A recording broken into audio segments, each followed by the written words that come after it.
Overtake ചെയ്ത് നിർത്തണോ വണ്ടി?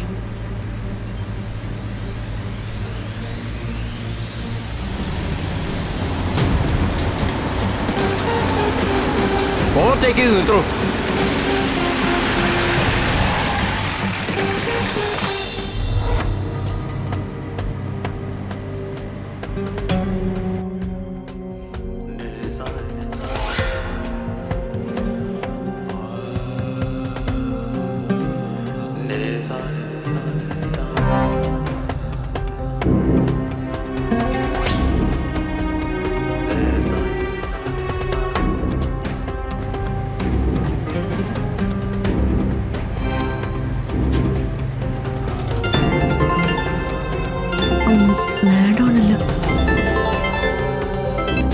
Hello, Anu, എനിക്ക് അത്യാവശ്യമായിട്ടൊരു മെഡിസിൻ വേണം. ഈ രാത്രിയിൽ തുറന്നിരിക്കുന്ന ഏതെങ്കിലും മെഡിക്കൽ ഷോപ്പ് ഉണ്ടാവോ? അതിപ്പോ മാഡം ഇപ്പൊ എവിടെ? വീട്ടിലാണോ? ഞാൻ അത് ഈ KMA ജംഗ്ഷൻ അടുത്തുണ്ട്. അവിടെ എങ്ങും കാണാൻ സാധ്യതയില്ലല്ലോ മാഡം. പിന്നെ എന്റെ സുഹൃത്തിന്റെ ഒരു മെഡിക്കൽ ഷോപ്പ് ഉണ്ട്, ഞാൻ ഒന്ന് വിളിച്ചു നോക്കട്ടെ. വളരെ അത്യാവശ്യമാണെന്ന് പറ. ഒരാളുടെ ജീവൻ രക്ഷിക്കാനാണെന്നും പറയേ. എന്നിട്ട് പെട്ടെന്ന് എനിക്ക് നമ്പർ ഇട. Okay madam. മാഡം എനിക്ക് മരുന്നിന്റെ പേരും ബാക്കി ഡീറ്റെയിൽസും ഒക്കെ ഫോണിൽ അയച്ചേക്ക്. ബാക്കി കാര്യങ്ങളൊക്കെ ഞാൻ അറേഞ്ച് ചെയ്തോളാം. ഈ പറയുന്ന സ്ഥലത്ത് നിന്നും ഒരു 5-6 കിലോമീറ്റർ പോകേണ്ടി വരും. അതൊന്നും കുഴപ്പമില്ല, എനിക്ക് മരുന്ന് എത്രയും പെട്ടെന്ന് കിട്ടണം. ഓക്കെ മാഡം, എന്നാൽ ഞാൻ അവനൊന്ന് വിളിക്കട്ടെ. ശരി ശരി.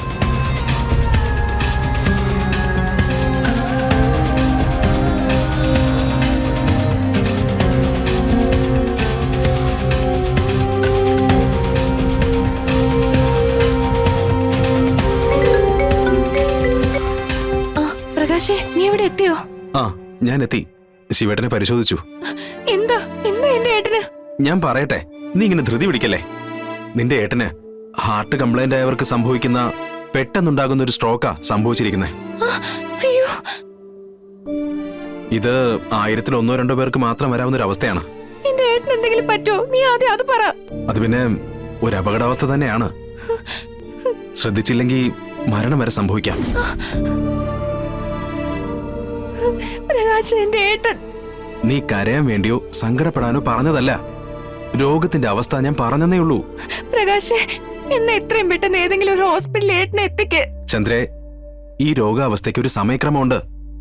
അതിനുള്ളിൽ ഒരു ഇഞ്ചക്ഷൻ എടുത്താ നമുക്ക് ശിവേട്ടനെ ജീവിതത്തിലേക്ക് തിരിച്ചു കൊണ്ടുവരാൻ പറ്റും. ആ ഇഞ്ചക്ഷൻ വാങ്ങാൻ വേണ്ടി ശാലിനി ചേച്ചി പോയിട്ടുണ്ട്. അടുത്തെങ്ങും പിന്നെ വേറെ ഹോസ്പിറ്റലില്ല. ദൂരെയുള്ള ഹോസ്പിറ്റലിലേക്ക് ഈ ഒരു കണ്ടീഷനിൽ ശിവേട്ടനെ കൊണ്ട് പോകാനും പറ്റില്ല. ഇഞ്ചക്ഷൻ വരുന്നതുവരെ വെയിറ്റ് ചെയ്യേ മാർഗമുള്ളൂ. പ്രകാശ്, എന്റെ ഏട്ടനെ എനിക്ക് തിരിച്ചു വേണം. ഞാൻ ഇവിടുന്ന് എങ്ങനെയെങ്കിലും അവിടെ എത്തിക്കോളാം. എന്റെ ചന്ദ്രെ, നീ എങ്ങനെ ധൃതി പിടിച്ച് വരണോന്നില്ല. ഞാൻ പറയുന്നൊന്ന് കേൾക്ക്. ശിവേട്ടന് ഒരു ആപത്തും വരാതെ ഞാൻ രക്ഷിക്കാം. ആ ഇഞ്ചക്ഷൻ കൃത്യസമയത്തിനെടുത്താൽ തീരാവുന്ന പ്രശ്നമേ ഇവിടെ ഉള്ളൂ. എന്നാലും എനിക്ക് ഇവിടെ നിൽക്കാനാവില്ല. എന്റെ ഏട്ടൻ ഇത്രയും ക്രിട്ടിക്കലായ ഒരു അവസ്ഥ കിടക്കുമ്പോ ഞാൻ എന്തുറപ്പില്ല ഇവിടെ നിൽക്കുന്നേ? ഞാൻ വന്നോളാം, എത്ര കഷ്ടപ്പെട്ടിട്ടാണെങ്കിലും ഞാൻ വന്നോളാം. എനിക്ക് എന്റെ ഏട്ടനെ കാണണം. ചന്ദ്ര,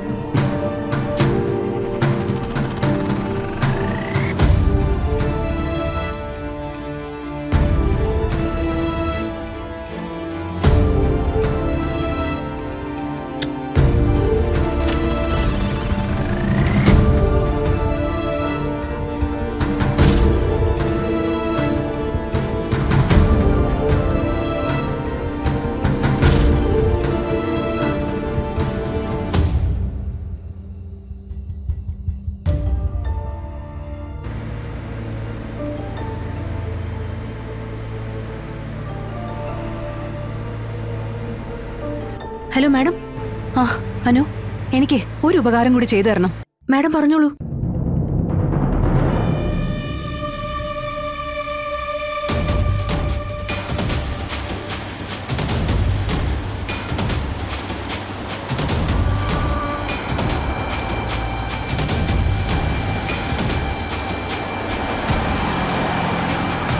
അമിത വേഗത്തിൽ പോകുന്നതും പോരാ, ഫോണിലും സംസാരിക്കുന്നു. അങ്ങനെ വിട്ടാ പറ്റില്ലല്ലോ. വണ്ടി കയറോ? വേഗം കയറി.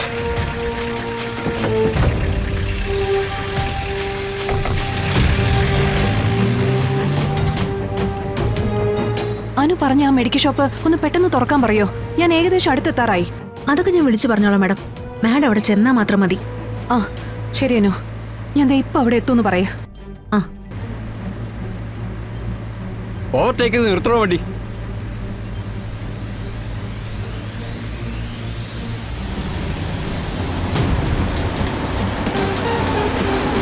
ഓവർടേക്ക് ചെയ്ത് നിർത്തണോ?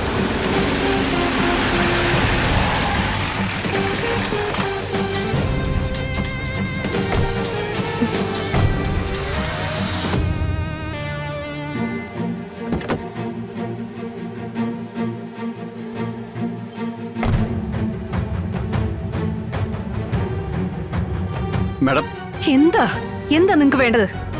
ഓ കളക്ടർ മാഡം ആയിരുന്നോ വണ്ടി ഓടിച്ചു വന്നത്? ഞങ്ങൾ നോക്കിയപ്പോ മൊബൈലിൽ സംസാരിച്ച ഒരു സ്ത്രീ വണ്ടി ഓടിച്ചു പോകുന്ന കണ്ടു. ഞങ്ങൾ അവരെ പിന്തുടർന്ന് വന്നതാ.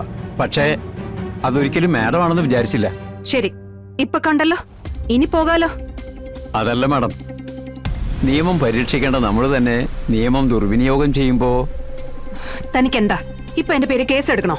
എങ്കിൽ പോയി കേസ് എടുക്ക്. എന്തായിരിക്കും താൻ എന്റെ പേര് ചാർജ് ചെയ്യാൻ പോകുന്നത്? സെക്ഷൻ 183 അമിത വേഗം. അതിനപ്പുറത്തേക്കൊന്നും ചെയ്യാൻ പറ്റില്ലല്ലോ. ഓ പിന്നെ ഈ മൊബൈൽ ഉപയോഗം, അതിന് തനിക്ക് ചേർക്കാൻ പറ്റുന്ന വകുപ്പുകളെല്ലാം ചേർത്ത് താനൊരു കേസ് ചാർജ് ചെയ്യും. ഞാനത് കാണേണ്ടവരെയൊക്കെ കണ്ട് നേരിടേണ്ട രീതിയിൽ തന്നെ നേരിട്ടോളാം. പിന്നെ തന്റെ ഈ മൂപ്പിളമ നോക്കാതെയുള്ള എടുത്തുചാട്ടം ഉണ്ടല്ലോ, അത് തന്റെ നാശത്തിനാ. പറഞ്ഞില്ലെന്ന് വേണ്ട.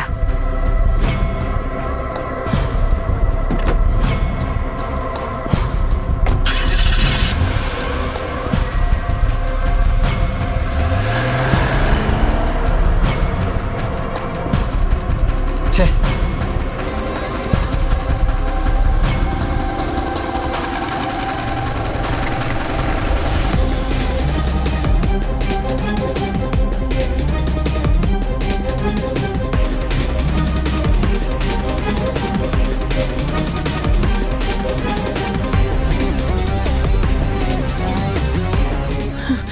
എന്താ, എന്തെങ്കിലും കുഴപ്പമുണ്ടോ? 10 മിനിറ്റിനുള്ളിൽ ഇഞ്ചക്ഷൻ എടുക്കാൻ പറ്റിയില്ലെങ്കിൽ ബോഡി പൂർണ്ണമായും ഡെഡ് ആവും.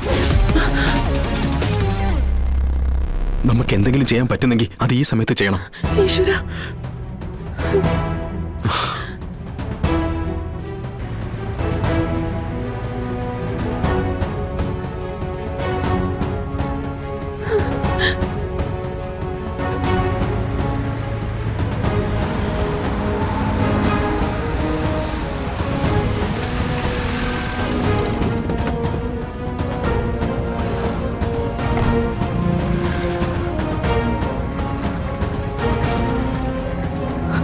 വല്ലാത്തൊരു സിറ്റുവേഷനിലായിപ്പോയി. അതാ ബുദ്ധിമുട്ടിക്കേണ്ടി വന്നേ. ഓ അതൊന്നും സാരമില്ല.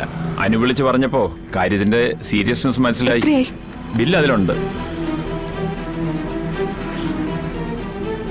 Okay, thank you. ഓക്കെ.